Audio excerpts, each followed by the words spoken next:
দেশি মুরগি নিছি আমি 1 পিস, আর আরেকটা মুরগির থেকে অর্ধেক নিছি, 1.5 পিস নিছি এখানে। আমি এখন তেল দিব। তেলটা কাটছিরে না দিলে বোঝা যায় না যে আমি কতটুকু তেল দিলাম, সেজন্য আমি কাট করে তারপর তেলটা দিই। তার পাতিলটা আমাদের পরিমাণটা বোঝা যায় যে তেলটা এতটুকু পরিমাণ আছে। এখন আমি পেঁয়াজ দিয়ে দিব।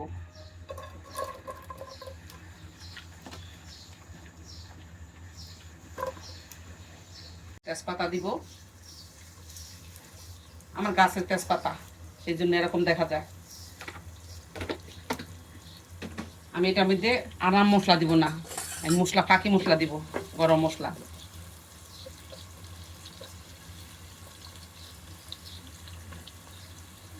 এখানে আমি আদা রসুন নিচ্ছি টেবিল চামচের 4 চামচ, কাঁচামরিচ পিউরি নিচ্ছি 2 চামচ, টমেটো পিউরি নিচ্ছি 2 চামচ।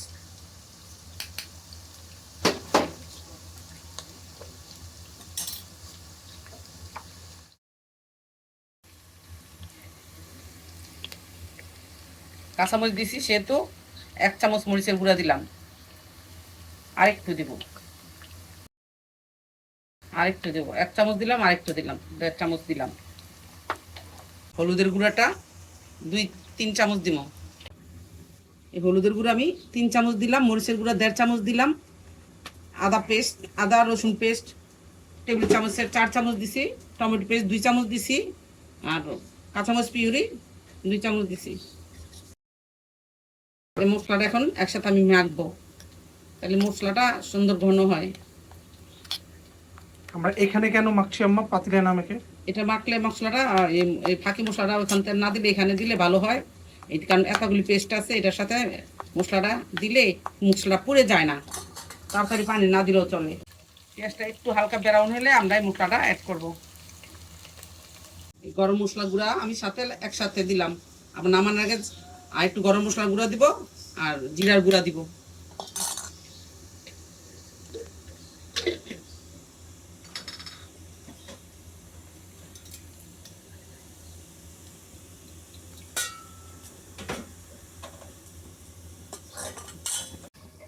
পেঁয়াজটা ব্রাউন হয়ে আসছে, আমরা এর মধ্যে মশলাগুলি সব এখন অ্যাড করে দিব। এখন আমরা সব মশলাগুলি একসাথে দিয়ে দিব।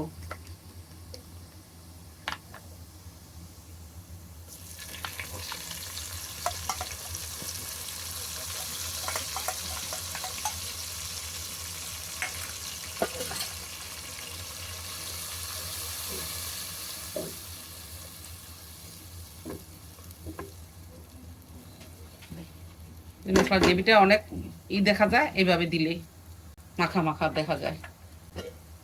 আমি এখন বাটিটা ধুয়ে একটুখানি পানি দিয়ে দিব, পানিটা শুকাইলে তারপর মাংসটা আলুটা দিব। আলু আর মাংস আমার একসাথে দিতে হবে, কারণ এই মুরগি বেশি কোনো সময় লাগে না সিদ্ধ হইতে।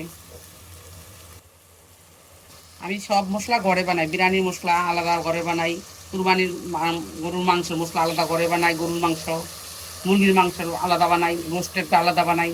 আমি ঘরে সব মশলা বানাই খাই, আমি কিনাটা খাই না। আমি হলুদের গুঁড়া মরিচের গুঁড়াও একসাথে কিনে ভাঙ্গায় নিয়ে আসি 2 কেজি করে। এখন আমি মাংসটা অ্যাড করে দিব। মাংসের সাথে মুরগি সবই আছে, হাত আছে, পা গলা সবাই আছে, পা নাই গলা মাথা সব আছে।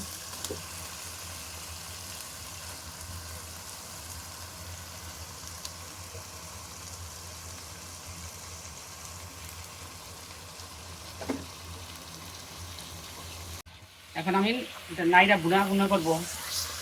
আমি আলুগুলো একসাথে এক করে দিব, কারণ আলু সিদ্ধ দেরি, এখনকার আলুগুলি সিদ্ধ হইতে চায় না, এখনকার আলুগুলো অনেক সময় লাগে সিদ্ধ হইতে, সেই জন্য আমি মুরগির সাথে আলু দিয়ে দিব।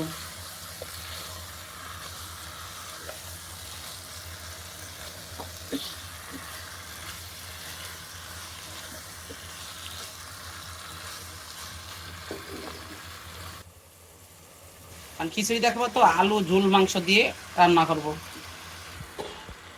ঝোল আলু মাংস রান্না করবো।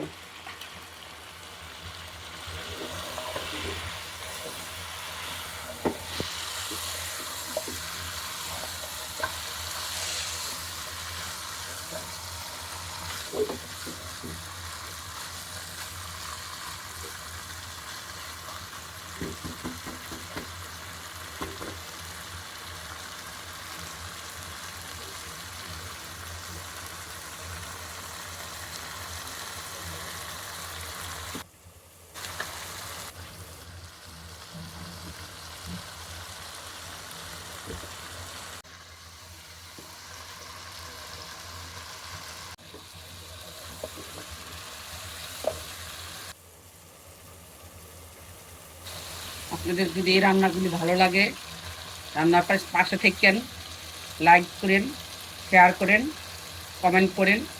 কমেন্ট করে আমাদের জানায়েন আপনারা কী কী দেখতে চান, কোন কোন খাবার আপনাদের পছন্দ হয়েছে সেটাও জানায়েন।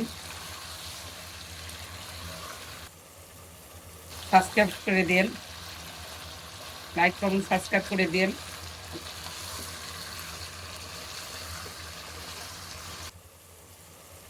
ফুল আছে ফুল আছে, আমি লাইরে এটা কষাবো। কষায় তেলটা বাই করলে পানিটা শুকিয়ে গেলে তারপর আমি ঝুল দিয়ে রেখে দিব। এই যে তেলটা উঠে গেছে, এখন আমি ঝুলের জন্য পানি দিব। এটা দেশি মুরগের মাংস, বেশি সময় লাগে না সিদ্ধ হইতে। এটা দেশি মুরগ তাড়াতাড়ি সিদ্ধ হয়। মুরগির মাংসটা একটু দেরিতে সিদ্ধ হয়, কিন্তু মুরগের মাংসটা তাড়াতাড়ি সিদ্ধ হয়। আমি তো পানি দিয়ে নেই, মুরগির পানিটা শুকাচ্ছে, এখন কষানোর জন্য একটু পানি দিব। এই পানিটা শুকাইলে পরে আমি ঝোলের পানি দিব।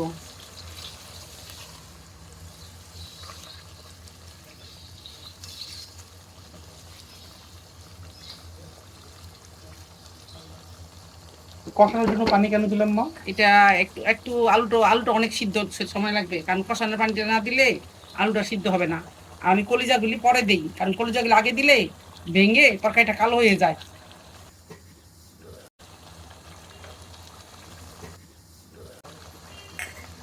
এখন আমি এটা কমায় একটু ঢেকে দিব, পানিটা একটু শুকাবে, মাংসটা একটু সিদ্ধ হবে। এখন ঢেকে দিব। আঁচটা এখন বাতি আছে, আমি পানিটা শুকাইলে আমি ঝোলের পানি দিব। মিডিয়াম আঁচে আছে।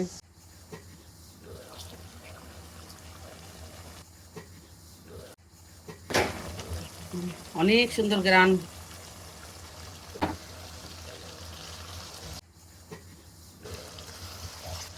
আর একটু পানি আছে, পানিটা শুকাক, আমি ফির আবার ঝোলের পানি দিব।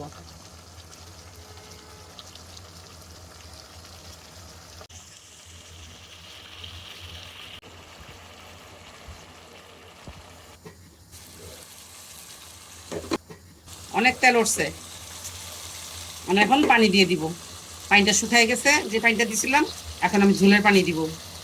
পানি নাই, তেল এগুলা।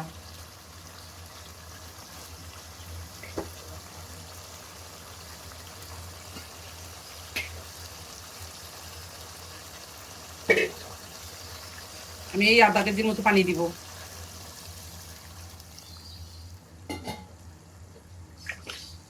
ফুল আছে, আধা কেজির মতো পানি দিয়ে আমি এখন বলক আনাবো। বলক আসলে পরে চুলাটা কমাই দিব।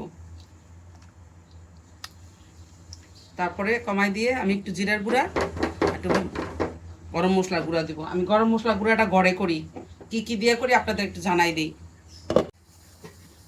আমি গরম মশলার গুঁড়াটা করি দারচিনি, এলাচি, লং, বড় এলাচ, তারপরে স্টারান, জায়ফল, জয়ত্রী, জিরা, তেজপাতা, মরি একসাথে ভাজিয়া ফাঁকি করি আমি। এর হলো মাংসর জন্য। বলক আসছে, আমি এখন একটুনি কমাই দেবো। আর লবণটা দেখবো, আর একটু গরম মশলা গুঁড়ো দিব। লবণ লাগবে দর্শক।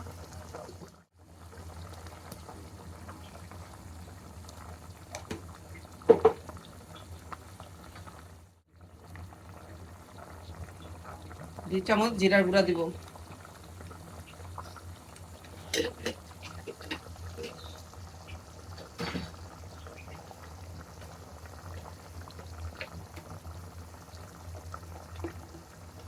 এক চামচ টালা ধনিয়ার গুঁড়া দিব।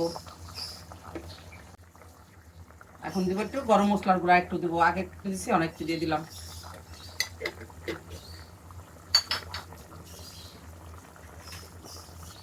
সব মশলাগুলো পরে কেন দিলাম মা? লাস্টে দিলে লাস্টে একটা গ্রান থাকে, বাঁচতে বাঁচতে অনেক সময় গ্রানটা চলে যায় না, লাস্টে দিলে গ্রানটা থাকে। এখন দিব একটু আমি ছোট ধনিয়া, রাঁধুনি গুঁড়া।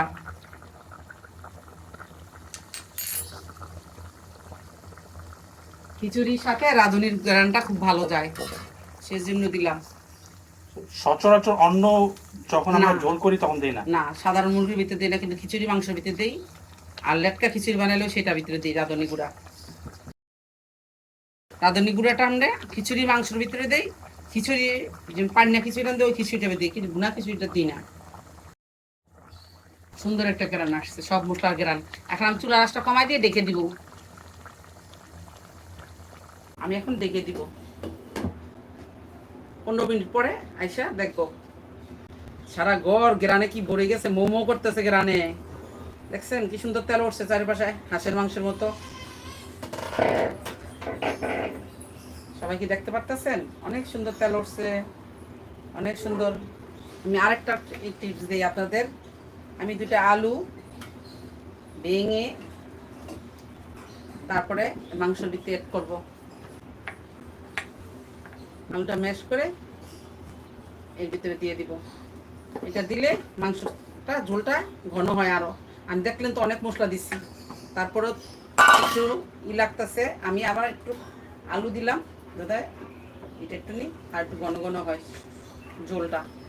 আর একটু ঝোল শুকামো আমি বাড়াই দিই। আর একটু ঝোল শুকায় নামাই ফেলবো। আমাদের মাংসটা ফাইনালি হয়ে গেছে। এখন আমি চুলাটা অফ করে দিব। একটু ঝোল লাগবে খিচুড়ি দিয়ে খাইতে, কারণ খিচুড়ি দিয়ে একটু ঝোল লাগে।